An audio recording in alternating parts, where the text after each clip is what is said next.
After finishing our career, one day we started talking about what we wanted to do, and we all agreed we wanted to go to England, specifically London.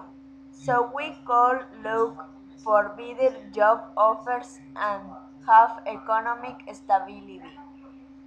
The plan was to look for the opportunity we liked the most, take it and stay in London for a week.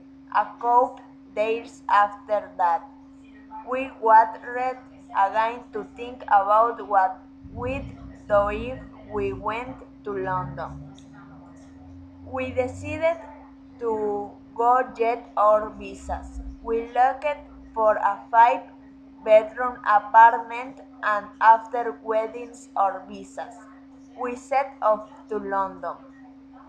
After settling in and looking for jobs, we realized finding an okay job wasn't as easy as we thought. So we changed our strategy to a new one, walking around the city with our documents in hand to hand them out where we thought convenient. Some of us wanted a job in restaurant while the others wanted a job in administration. Locally, we found jobs in the Gordon Ramsay restaurants and others in Shine Communications. You're probably wondering how is living in London like, aren't you? How much does it cost? Where are the best places to live? After we decided to move, we were wondering that too. The first thing we thought about was that we wanted to rent a five-bedroom apartment, as we were only staying in London for some time. After looking at several apartments, it came down to two: a spacey apartment in Notting Hill, £795 per week and £2,012 per month, and a really cute one in Clapham, south of the Thames River, where housing is cheaper, at only £750 per week and £1,917 per month. We ended up falling in love with the apartment in Clapham.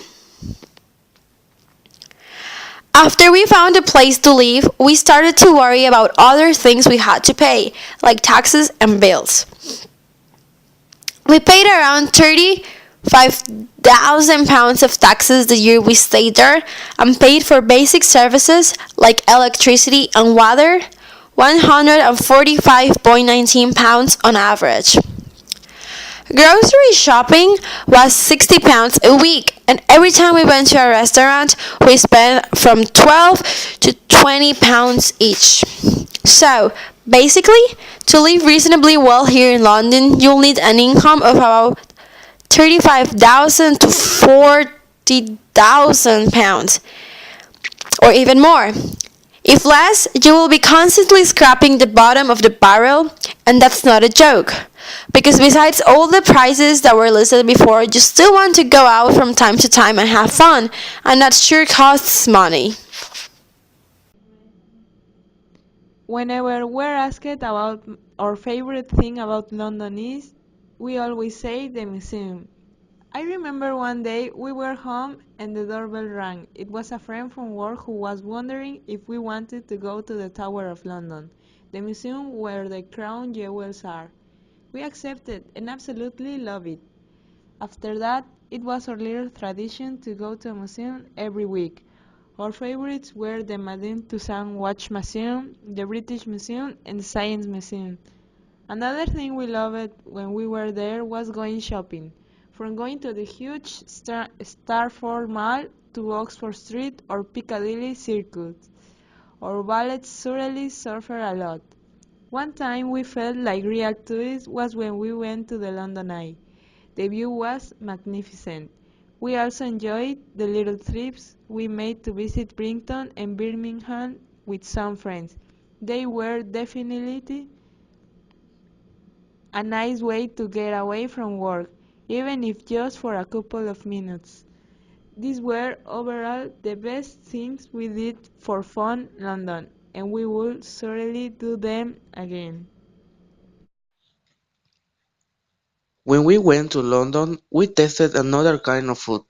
We went to many restaurants and asked for the specialty or what they will often eat. And for breakfast, they usually have beans, eggs, hash browns, sausage, and some bread or tomatoes.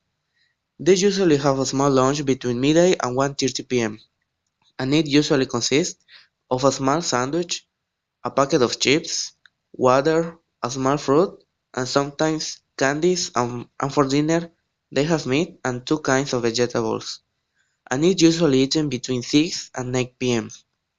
On Saturdays and Sundays, this dinner is usually eaten a little earlier, and Sundays are the typical day to the Sunday roast. Traditionally, it consists of roast meat, cooked in the oven for about 2 hours, two different kinds of vegetables, and potatoes, with a Yorkshire pudding. Working in England had its ups and downs. On the bad side, we left behind a lot of things in Mexico, like families, friends, and even a lifetime.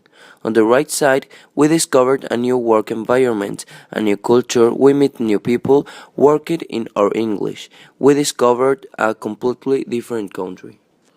It was also good for our curriculum because the fact that we worked overseas opens new doors for us in Mexico.